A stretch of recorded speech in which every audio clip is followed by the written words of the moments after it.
Revolver film. The story begins with Jake, who is released from prison after 7 years. He says that the only thing he learned during these years is that in every game or trap, there is an opponent and a victim, and the trick is to know when to remain calm in your actions. After that, Jake goes with his brother, Billy, to a bar where he meets a gang leader who was the reason for his imprisonment, to take the money he requested from him. When they arrive, Macha's men quickly call and inform him, and he asks them to bring them up to a special place. Bola, Macha's special assistant, suggests keeping them inside, but Macha orders him to send them upstairs. When the elevator arrived, Jake hesitated to get in and said this might be a trap, but the guard told him that if he wanted to go up, they would have to climb 20 steps. Jake was convinced to take the elevator, and when he arrived, he sat with them at the table. There, Jake asked Macha to play with him, bet a huge amount, and indeed Jake won the bet, took the money, and left. Before leaving, a person named Zach stopped him and gave him his card, saying, "You need our help, and we can help you." Jake said to Billy, "Let's go down the stairs," and when they went to go down the stairs, Jake lost consciousness and fell down the stairs, and the card also fell from him. Surprisingly, the card had "Use the elevator" written on it. After that, we see Macha angry because of his loss, saying to Paul, "How did he win against me so easily?" Paul replies that after getting out of prison, he became a calm and dangerous person. Macha added that he doesn't think Jake will come after him because he got what he wanted, but Macha told him that during these 7 years, it's impossible for Jake to forget the incident of his brother's wife's murder. Here we see Jake in the hospital, and the doctors tell him they don't know the cause of his fainting, and they say they will know the results of the test in the coming hours and will inform him. They also tell him that he is lucky because he wasn't injured from his fall. Jake decided to leave the hospital, and the doctors told him they would call him in the coming hours to tell him the results of these tests. After that, Jake went home with his guards, and when he reached the door and opened it, he saw a card with "Take this" written on it. He went down to take the card, and suddenly there was gunfire, and one of his guards was killed, leaving him and the second guard. As they were getting into the car, amid the gunfire, the second guard was killed, and the driver was also shot and died. At this moment, Zach, who had given him the first card, arrived in his car and asked Jake to get in his car. Now we see Sorter, who was angry because Jake managed to escape from him, and he didn't kill him. Sorter says that someone warned Jake because he never misses his target. After that, we see Zach taking Jake to the bar and introducing him to Avi, who is Zach's close friend. There, Avi tells Jake, "You have 3 days left to live," and gives him the hospital report, saying that he has a serious disease in his brain and bones. Jake took the report and stood up, but Avi stopped him and said, "We saved you once for free, but next time nothing will be free."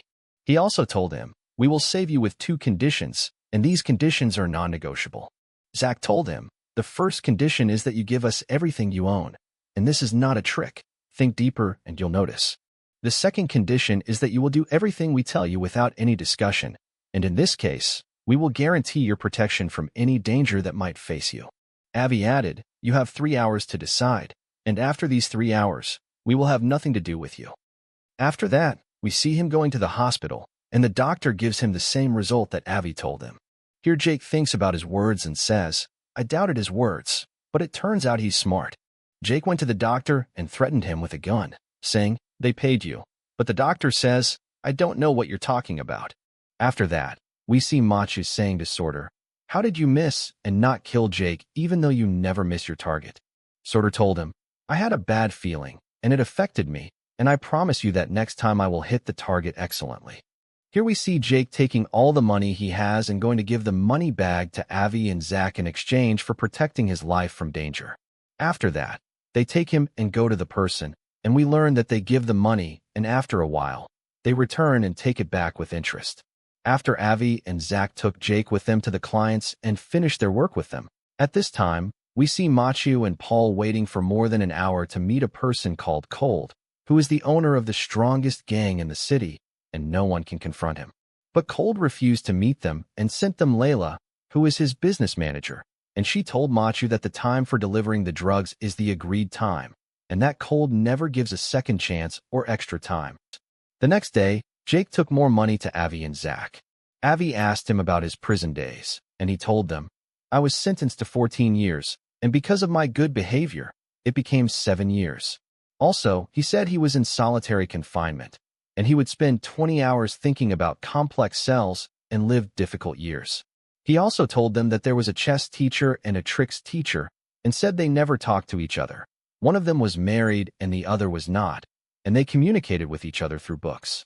One of them taught the other the secrets of chess and tricks, while I was reading the books and writing the chess tricks and traps in the middle of the pages. After that, they started to aspire to something bigger than chess and tricks, and they decided to escape from prison and told me to come with them. But the next day they escaped and left no trace of themselves. The police found and searched for evidence leading to them, but all this was in vain. And I got out of prison after 2 years, and they know everything about me, all my secrets, how much money I have, and even where my money is. When I got out and went to the place where my money was, they betrayed me and stole everything I owned and left me a message that read, "You become smart if you play, and your opponent is smarter than you." Jake said, I started using their method, and every game I enter, I come out winning. During this time, we see them going and stealing the safe from the bar that belongs to Macha, and when they opened it, they were shocked to find a large quantity of drugs. Now we see Macha scolding Paul and telling him, "You must provide a quantity of drugs, or else Mr. Cold will kill us." Paul replies and tells him that only Mr. John can provide them. We learn that John is Macha's competitor. Paul didn't want to lose his life and had to go and buy the drugs from him, but John charged them double the price. Here we see Jake, Zach, and Avi going to the hotel where the drug delivery operation between John and Macha will take place. We see John telling the group that he doesn't trust Macha, and he was very angry. Also, Macha was angry with Paul and says that John took advantage of him, and if they don't deliver the drugs on time, they will die. At the same time, Zach and Jake were arguing because Jake was afraid of the elevator and wanted to go up the stairs, but Zach refuses and pulls a gun on him, saying, "You must overcome your fears." Here, they enter on a big man in the hotel, who was sitting in the room adjacent to the exchange room for money and drugs. They started using sleeping gas on the managers and those in the two gangs, and indeed the plan succeeded, and they entered the room where everyone was asleep, and they started stealing all the money and drugs present and left. When Macha heard what happened, he got angry because the end was near. After that, we see Jake playing chess with Avi and winning against him like every time. Avi asked him, "How are you able to win? And you always win." He replied, "Place each piece in the right place and try to control your opponent, and in this case, he will be weak, and you will be the one who wins." He also told him, in every trap, there is a victim and an enemy, and the first rule is that you will become smarter only if you play with an opponent smarter than you. After that, they went to the person to take the money from him, and here Billy called Jake, so Jake went out to complete his call. Billy told him, "You must stay away from Zach and Avi at the earliest opportunity because they are very dangerous, and they work with Cold, and Cold will not allow anyone to stay alive if they leave him." He said, "Get away from them quickly." After that, he ended the call. Jake returned to the room, and Zach wanted to kill the man because he didn't have anything to pay them. So he changed the plan and asked Jake to be the one to kill the man, and gave him the gun to carry out the operation, but Jake refused. They told him he had to do it, so he was thinking of an excuse and how to refuse. Jake told them, "I will carry out the operation," and here he tried to shoot Avi, but the gun was empty, so Avi hit Jake on the head, and after that, he passed out. During this time, Billy and his daughter came to visit Jake, and Billy gave Jake a gun and told him, "Try with this gun to protect yourself." After that, Jake went to the doctor, and the doctor tells him that there was a flaw in the result, and that he is healthy and has nothing wrong with him. He left and called Avi, saying, "Why did you do this?" Avi replied, "You will know the reason soon." After that, we see Paul telling Macha that Jake is the reason for everything that happened, and this name brought us here and our remaining men. Macha ordered his men to kill Jake immediately.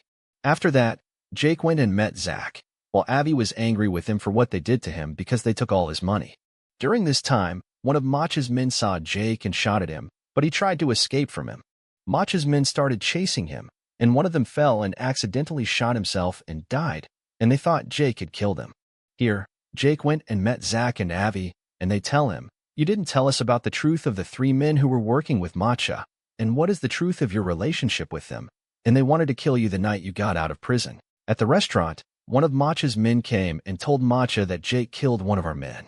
Macha asked him, "How could one person overcome 6 people and kill one of you?" Here, Sorter killed the hostess that John sent to kill Macha, and after that, he entered the kitchen and went out the back door and killed John's car driver. Here we learn that the hostess was not dead yet, so she pulled the gun and shot Macha, hitting him in the hand. But he pulled the gun and killed her. After that, they found out that John was trying to kill Macha, so Macha ordered John to be killed as soon as possible. Sorter went and quickly killed John's men, but he didn't find John with them, so he went to the surveillance cameras and searched for him until he found him. Here, he made a hole in the wall and through it killed John. Now we see Abby and Zach playing, and Jake was with them. Abby asked Jake, "What is the first rule?" He told him, "If you want to become smart, play with an opponent smarter than you." And he said, "The second rule, the more complex the game, the more complex the opponent." Here Abby asked Jake about the voice inside him that controls him and controls his decisions always and tells him about the right and wrong behavior. Abby shocked Jake and told him that Mr. Cold is the voice inside you, and he is the only enemy who controls everyone. They also told him, "We put you in a war with your only enemy, and in return, we took your money and freed you." Jake went and took all the money and decided to donate it and get out of the imaginary world. After that, he went to Machu's bedroom and pulled the gun on Machu, but he couldn't kill him even though the voice inside him said, "You must kill Machu," but he couldn't kill him. Here Machu woke up from sleep and was shocked when he saw Jake in front of him. Jake apologized to Machu and said, "I'm sorry I took your money and deceived you, but I donated all the money in your name." But suddenly the electricity went out, and the voice inside him says, "You will not be able to get rid of me, and I am with you everywhere." Indeed, Jake was able to overcome his fears, and when the elevator door opened, Machu was pointing the gun and wanted to kill Jake, and said to him, "What is your game?" But Jake didn't care and continued on his way. Here we see Paul telling Machu that the newspapers published news about your donation of a large amount of money, and we found out that the drugs are with Jake, but we couldn't reach him, and we have the address of his brother, whose name is Billy. Here we see Billy and his daughter sitting together, and suddenly the doorbell rang, so Billy asked his daughter to go into the hideout and not make a sound. After that, Paul and his men entered the house and asked Billy to tell them where Jake and the drugs with him were. But Billy told them, "I don't know where he is because he always changes his address." Here they decided to torture Billy, and they started hammering a nail into his hand. Now we see Machu terrified of fear of Mr. Cold because he will finish him off as soon as possible. At this moment, Layla came to him and said, "We want delivery on time." Here we see Paul seeing Billy's daughter and bringing her out, and he threatens Billy. Sorter pulled out the gun and killed Paul and all his men, and calmed the girl and asked her to go back and enter the hideout again, telling her, "This is a game." Machu's remaining men entered, and one of them hit Sorter and killed him. After that, he called Machu and told him what happened. Now we see Jake and Abby taking the drugs and going to Macha's bar, and here Jake and Abby started playing chess. Abby won against Jake and told him, "I know all the secrets of the game, and I am the one who taught them to you."